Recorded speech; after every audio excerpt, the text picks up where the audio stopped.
बातम्या नागपूरमधली नागपूरमध्ये झालेल्या पूर परिस्थितीमुळे मोठ्या प्रमाणावरती यंदाच्या वेळेला सुद्धा नुकसान झालंय। नागपूर शहरामध्ये बांधण्यात आलेल्या सिमेंटच्या रस्त्यांमुळे ही भीषण पूर परिस्थिती निर्माण झाली। सिमेंट रस्ते करत असताना त्यांच्या उंचीची काळजी घेण्यात आलेली नव्हती। नागपूरमधील सिमेंट रस्ते या पूर परिस्थितीला कशा पद्धतीने जबाबदार आहेत याचा आढावा घेतलेला आहे आमचे प्रतिनिधी तुषार कोहळे यांनी।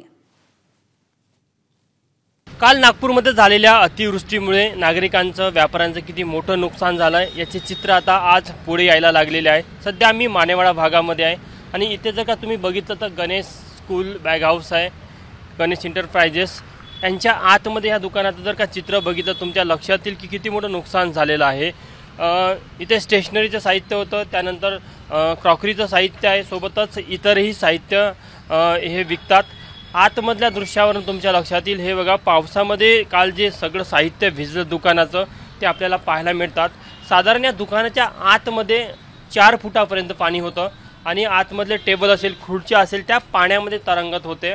आता बघा, या सगळ्या वस्तू ज्या शालेय वस्तू आहे विद्यार्थ्यांसाठी ज्या लागतात त्यांचे हे दुकान आहे आणि आपण बघितलं आतमध्ये दृश्य तर आतमध्ये देखील अजूनही पाणी आहे आणि अवतीभोवती जर का वस्तू बघितल्या तर सर्व या पुराच्या पाण्यामध्ये खराब झालेल्या आहेत, त्या परत वापरता येऊ शकणार नाही अशा प्रकारचं चित्र आहे आणि अनेक दुकानामध्ये अशा प्रकारचं चित्र आपल्याला पाहायला मिळत आहे। या व्यतिरिक्त अवतीभोवती देखील जे दुकान आहे तिथे देखील असेच चित्र आहे।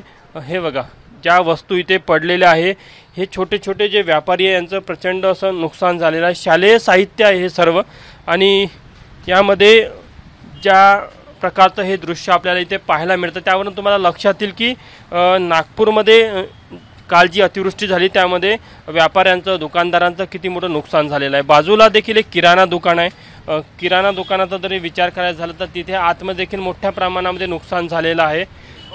हे बघा, अजूनही इथले दुकानदार आहेत ते आपला किराणाचं जे नासाडी झाली त्याची साफसफाई करण्यामध्ये सकाळपासून व्यस्त आहे आणि आतमध्ये जर गेले तर जे साहित्य असते किराणा दुकानामध्ये रवा असेल, साखर असेल आणि इतर जे साहित्य आहे त्या सर्वांची नासधूस झालेली आहे। सगळीकडे आपल्याला चिखलाचं साम्राज्य पाहायला मिळतं आहे। मध्ये आता या अशा वस्तू आहे की हे विक्री करू शकत नाही, यांना फेकाव्या लागेल किंवा इतरत्र याचं काहीतरी या सगळ्या वस्तू डिस्पोज करावं लागेल। बघा, किराणा दुकानाच्या आतमधलं हे दृश्य अजूनही ते पाणी आहे, ते बकेटने सकाळपासून पाणी काढत आहे। त्यावरून तुम्हाला लक्षात येईल की व्यापाऱ्यांचं मोठं नुकसान झालेलं आहे आणि या सगळ्या गोष्टीला कारणीभूत काय आहे तर याचा जेव्हा प्रश्न प्रत्येक नागपूरकरांना पडतो आणि अनेक राजकारणी देखील यावर विचार करून जे उत्तरं देतात की या सगळ्या गोष्टीला काल देखील आपण बघितलं की अनेक लोकांनी या सगळ्या गोष्टीला जे जबाबदार धरलं ते नागपूर शहरामध्ये तयार झालेले सिमेंट रस्ते। याचं प्रातिनिधिक उदाहरण आम्ही तुम्हाला दाखवतो की बघा, हे 2 दुकानं आहे, या 2 दुकानाच्या समोर अगदी हा सिमेंट रोड तयार होत आहे।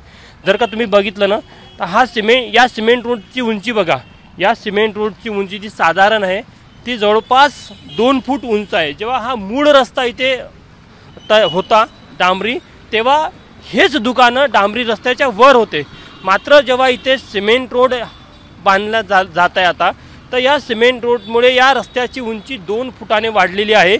त्यामुळे अवतीभोवती असणारे जे दुकानं हे सगळे खाली गेले। हे बघा, इथे जर का बघितलं तर हे शेंगदाणे किराणा दुकानदाराचं जे नुकसान झालं त्यांनी आता सकाळला हे बाहेर आणून टाकलेलं आहे। त्यावरनं तुम्हाला लक्षात येईल की जे मूळ कारण आहे हे नागपूर शहरामध्ये मोठ्या प्रमाणात झालेले सिमेंट रस्ते आहेत, त्यामुळे ड्रेनेज सिस्टीम नाही। काल इथल्या स्थानिक दुकानदारांनी इथे खोदकाम केलं, JCP लावली, तेव्हा कुठे इथे पाण्याचा निचरा झाला। म्हणजे सिमेंट रोड बांधताना ड्रेनेज सिस्टीम नीट करायला पाहिजे। इथले जे अधिकारी असतात, कंत्राटदार असतात ते त्याकडे दुर्लक्ष करतात आणि याचा फटका मग या सगळ्या व्यापाऱ्यांना बसतो। काही व्यापारी आहे आपण बघू शकतो, हे बघा, म्हणजे चिक्कीचे पॉकेट्स असेल, शेंगदाणे असेल, या सगळ्या वस्तू आहे ज्या आता फेकण्यामध्ये जाणार आहे, यामध्ये मोठ्या प्रमाणामध्ये नुकसान होणार आहे। आपण यांना विचारूया, गणेश केवट आहेत, गणेश केवट यांचं हे जे शालेय वस्तूचं ते दुकान आहे, काय चित्र होतं काल जवळजवळ 4 फूट वरती दुकानाचं अंदर पाणी होतं। सगळे हे सिमेंट रोडाचे प्रकार आहे, हे लोक नियोजन यांचं व्यवस्थित आहे नाही। आधी पाणी निघण्याचं नियोजन करायला पाहिजे, मग सिमेंट रोड चालला पाहिजे। 1.5-2 फूट हाईट वाढवली आहे सिमेंट रोडाची, काही गरज आहे का त्यांना? पूर्ण याचा आधी हे चित्र कधीच नव्हतं आमच्या 12 वर्ष झालं शॉपला, आणि हे चित्र कधीच आम्ही बघितलं नाही याच्या आधी. सिमेंट रोडचं काम कधीपासून सुरू झालं सिमेंट रोडचं काम गेल्या 5 महिन्यापासून सुरुवात आहे. आणि ही पहिली वेळ आहे तुमच्या दुकानात? ही पहिली वेळ आहे की जे एवढं पाणी आमच्या याचं, कारण की नियोजनच नाही ना, पाणी निघणार कुठून आहे. यांनी त्यांना करायला पाहिजे, काही नाल्या काढायला पाहिजे. रुपयाचं नुकसान झालं? माझ्याजवळ 1.5 ते 2 लाख रुपयाचं नुकसान आहे. कोणत्या वस्तू आम्ही बघितलं तर शालेय वस्तू मोठ्या शालेय वस्तू आहे, माझं सर्व, माझे स्टेशनरीचं शॉप आहे, माझं खेळण्याचं शॉप आहे, सर्व जनरल स्टोर आहे. भरपूरचं सामान होतं माझं ठेवून पूर्ण त्याचं नुकसान झालेलं आहे. आज मला दुकानदारी सुरू करायला 1 आठवडा लागेल पूर्ण आता ते पूर्ण क्लिअर करायला. 22 ताल्यांचं किराणा दुकान आहे. तुमचं किती नुकसान झालं? माझं खूप नुकसान झालं साहेब. माझ्याकडे गहू तांदूळ आणि अन्य खाद्य सामग्री असल्यामुळे मी त्याला रियूज नाही करत. मला पूर्ण नव्याने सेटअप करण्यासारखं सेटअप करावं लागेल. आणि आकड्याचे जर नुकसानमध्ये सांगणं झालं तर 10 किंवा 15 लाख काय झालं ते सध्या सांगणं अनिश्चित आहे. कारण भरपूर दुकानात माल राहतो पडून आणि सगळं अन्नार असल्यामुळे त्याची किंमत आता आणखी किती नुकसान निघते काय निघते त्याच्यावरती राहील ते. परंतु सध्या आता नुकसानीच्या अंदाजा लागणं कठीण आहे. आणि हे सगळं झालं ह्या सिमेंट रोडच्या उंचीकरणामुळे. जेव्हा तुम्ही तुमचं दुकान इथे सुरू केलं तेव्हा रोड हा खाली होता आणि दुकान वर होतं का? हो, जेव्हा आमचं दुकान सुरू झालं तेव्हा रोडपासून जवळपास 1 फूट आमचं दुकान वरती होतं. आणि याआधी कधी असं नुकसान आमचं झालं नाही. जवळपास 10-12 वर्ष 12 ते 13 वर्ष आम्हाला दुकान चालू करण्याला सुरू झालं चालू आहे. ह्या 12 वर्षात कधी असं त्रास गेलेला नाही. सिमेंट रोडमुळे पहिल्यांदा पाणी शिरलं? सिमेंट रोडमुळे पाणी जाण्याला जागाच नव्हती, त्यामुळे पाणी ते थांबलं आणि आमच्या दुकानाच्या दोन्ही बाजूच्या गल्ल्या तुडुंब भरलेल्या होत्या.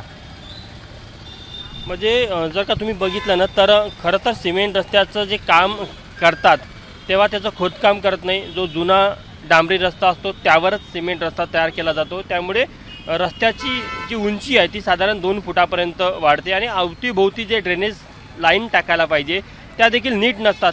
तात्पुरत्या काहीतरी टाकायच्या म्हणून टाकतात. त्यामुळे जो पाण्याचा प्रवाह असतो तो त्याला सांभाळू शकत नाही त्या ड्रेनेज सिस्टीमला. आणि महत्त्वाची गोष्ट की काल अवघ्या 6 तासात 217 मिलीमीटर पाऊस झाला.